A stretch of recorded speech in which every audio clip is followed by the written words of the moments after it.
किसने सोचा था कि जेल की ऊंची दीवारों के बीच एक मामूली सा जूता ब्रैडली के हाथ में आते ही जेल से निकलने का हथियार बन जाएगा। अभी ब्रैडली जमीन से 3000 मीटर नीचे एक काल कोठरी में 20 दिन से बंद है और उसकी कमर में एक इलेक्ट्रिकल बेल्ट बंधी है जो उसे बार बार बिजली के झटके देती रहती है। इसीलिए ब्रैडली अपने जूते की सोल को निकालकर उस बेल्ट पर लगे सेंसर पर लगा देता है, जिससे रबर से बनी सोल एक स्ट्रॉन्ग इंसुलेटर की तरह काम करती है और करंट लगना बंद हो जाता है। तभी 2 गार्ड्स उसे देखने के लिए आते हैं तो वो झटके लगने का नाटक करता है। गार्ड्स उसे देखकर हंसते हैं। उन्हें लगता है कि वो पूरी तरह टूट चुका है, लेकिन जैसे ही मौका मिलता है ब्रैडली अचानक उन पर हमला कर देता है। ब्रैडली उन दोनों गार्डों को इतना मारता है कि उनको अधमरी हालत में पहुंचा देता है। जैसे ही ब्रैडली अब वहां से आगे बढ़ता है उसके साथ कुछ ऐसा होता है जिसे देखकर आपकी भी रूह कांप जाएगी। तो क्या ब्रैडली इस नरक से निकल पाएगा और कैसे एक साधारण सा कार मैकेनिक अमेरिका की सबसे खूंखार जेल में फंस गया? तो चलिए शुरू करते हैं। फ्लिक मूवीज की एक और धमाकेदार वीडियो में आपका स्वागत है। कहानी की शुरुआत एक बिल्कुल खामोश माहौल से होती है, जहां हम ब्रैडली थॉमस नाम के एक आदमी को देखते हैं। उसकी पर्सनैलिटी ऐसी है कि उसे देखते ही साफ समझ आ जाता है कि ये कोई साधारण इंसान नहीं है, लेकिन वो कोई गुंडा नहीं है, बल्कि एक कार वर्कशॉप में काम करता है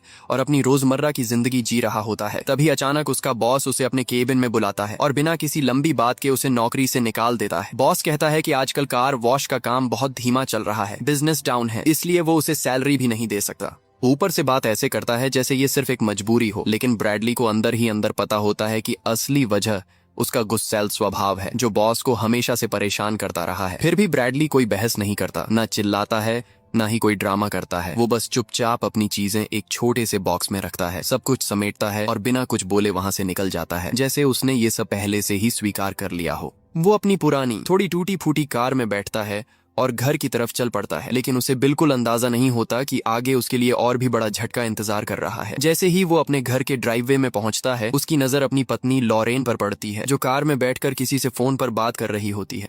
उस एक पल में ही ब्रैडली के दिमाग में हजारों ख्याल दौड़ जाते हैं और उसे यकीन हो जाता है कि लॉरेन का किसी और के साथ अफेयर चल रहा है। यही वो पल होता है जब उसके अंदर दबा हुआ गुस्सा अचानक फट पड़ता है, जैसे कोई ज्वालामुखी बरसों बाद फूट पड़ा हो। वो लॉरेन से कुछ नहीं कहता, बस उसे इशारे से घर के अंदर जाने के लिए कहता है, और जैसे ही वो अंदर जाती है ब्रैडली का कंट्रोल पूरी तरह खत्म हो जाता है। इसके बाद जो होता है वो बेहद डरावना होता है। ब्रैडली अपने ही हाथों से अपनी कार को तोड़ना शुरू कर देता है। वो इतनी ताकत से हेडलाइट्स पर मुक्का मारता है कि वो चकनाचूर हो जाती हैं। फिर साइड मिरर को उखाड़ फेंकता है और यहाँ तक कि कार के बोनट को अपने हाथों से मरोड़ देता है, जैसे वो कोई लोहे का टुकड़ा नहीं बल्कि कागज हो। ये सिर्फ गुस्सा नहीं था, ये उसके अंदर का दर्द था। वो दर्द जो उसने सालों से दबा रखा था, वो दर्द जो उसकी जिंदगी के हर गलत मोड़ के साथ बढ़ता गया था। ये उस इंसान की हालत थी जिसने अपनी जिंदगी को सही रास्ते पर लाने के लिए बहुत कुछ छोड़ा था, लेकिन बदले में उसे सिर्फ तकलीफ ही मिली। जब उसका गुस्सा धीरे धीरे शांत होता है तो वो अंदर घर में जाता है और लॉरेन से बात करता है। यहाँ हमें पता चलता है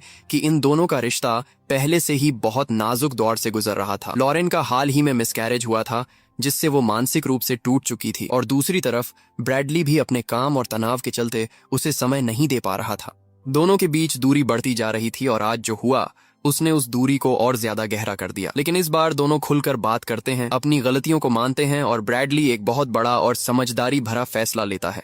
वो कहता है कि वो इस रिश्ते को एक और मौका देना चाहता है, लेकिन इसके लिए उसे अपनी पुरानी जिंदगी में वापस जाना पड़ेगा, यानी ड्रग्स की दुनिया में, जहां से वो पहले निकल चुका था। उसका मानना होता है कि अगर उसे अपनी पत्नी को एक अच्छी जिंदगी देनी है तो उसे पैसे कमाने के लिए वही रास्ता अपनाना होगा। लॉरेन उसे रोकने की कोशिश करती है, उसे समझाती है कि ये रास्ता गलत है, लेकिन हालात ऐसे होते हैं कि वो भी ज्यादा कुछ नहीं कर पाती और मजबूरी में उसकी बात मान लेती है। इसके बाद कहानी सीधे 18 महीने आगे बढ़ जाती है। अब हम देखते हैं कि ब्रैडली और लॉरेन एक शानदार बड़े और महंगे घर में रह रहे हैं। उनकी जिंदगी अब पहले से बिल्कुल अलग लगती है, हर चीज परफेक्ट दिखाई देती है। लॉरेन अब प्रेग्नेंट है और ऐसा लगता है जैसे उनकी जिंदगी पटरी पर आ चुकी है। ब्रैडली अब अपने पुराने दोस्त गिल के लिए काम कर रहा होता है, जो उसे बड़े बड़े ड्रग डील्स दिलवाता है। एक दिन गिल उसे एक खास काम देता है और उसे एक बड़े ड्रग डीलर एलियाजार से मिलवाता है, जो इस पूरे खेल का बड़ा खिलाड़ी होता है। एलियाजार ब्रैडली को एक जिम्मेदारी देता है, जिसमें उसे 2 मैक्सिकन ड्रग डीलर्स के साथ मिलकर समुद्र के रास्ते आई एक बड़ी खेप को संभालना होता है। लेकिन ब्रैडली को शुरू से ही उन दोनों पर भरोसा नहीं होता।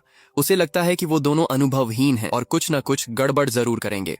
वो एलियाजार से अपनी चिंता भी जाहिर करता है, लेकिन एलियाजार उसे भरोसा दिलाता है कि सब कुछ कंट्रोल में रहेगा और वो दोनों उसके हिसाब से ही काम करेंगे। उसी रात अंधेरे में जब तीनों मिलकर नाव से ड्रग्स उतार रहे होते हैं, तभी ब्रैडली की शंका सच साबित हो जाती है। उसे अचानक एहसास होता है कि पुलिस आसपास है और वो खतरे को भांप लेता है। वो तुरंत उन दोनों मैक्सिकन लड़कों को कहता है कि ड्रग्स को पानी में फेंक दो ताकि सबूत मिट जाए, लेकिन वो उसकी बात नहीं मानते और उल्टा उससे बहस करने लगते हैं। बात इतनी बढ़ जाती है कि वो ब्रैडली से लड़ने लगते हैं और फिर वहां से भागने की कोशिश करते हैं। ब्रैडली किसी तरह वहां से निकल जाता है, लेकिन उन दोनों के सामने पुलिस आ जाती है और वो घबराकर पुलिस पर ही गोली चला देते हैं। अब यहाँ ब्रैडली के सामने एक बहुत बड़ा फैसला होता है, या तो वो पुलिस वालों को मारे और खुद को बचाए या फिर अपने साथियों को रोके। वो अपने सिद्धांतों को नहीं छोड़ता और पुलिस को बचाने के लिए अपने ही साथियों पर गोली चला देता है।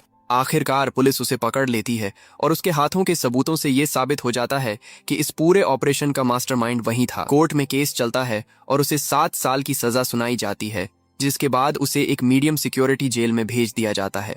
जेल में आने के बाद शुरू में माहौल उतना खतरनाक नहीं लगता जितना ब्रैडली ने सोचा था। ये एक मीडियम सिक्योरिटी जेल होती है जहां चीजें कंट्रोल में दिखती हैं और कैदी भी उतने बेकाबू नहीं लगते। ब्रैडली यहाँ एक ही सोच के साथ रहता है कि उसे किसी भी तरह चुपचाप अपनी सजा पूरी करनी है और वापस अपनी पत्नी लॉरेन के पास जाना है। वो किसी से उलझता नहीं, किसी ग्रुप में शामिल नहीं होता, बस अपना काम करता है और हर दिन गिनता रहता है कि कब ये सब खत्म होगा। उसके अंदर का गुस्सा जैसे उसने फिर से बंद कर दिया हो, क्योंकि अब उसके पास खोने के लिए बहुत कुछ था। लेकिन ये शांति ज्यादा दिन टिकती नहीं है। कुछ ही दिनों बाद एक अजीब सा आदमी उससे मिलने आता है। उसका चेहरा एकदम ठंडा होता है। वो खुद को प्लेंसिड मैन कहता है।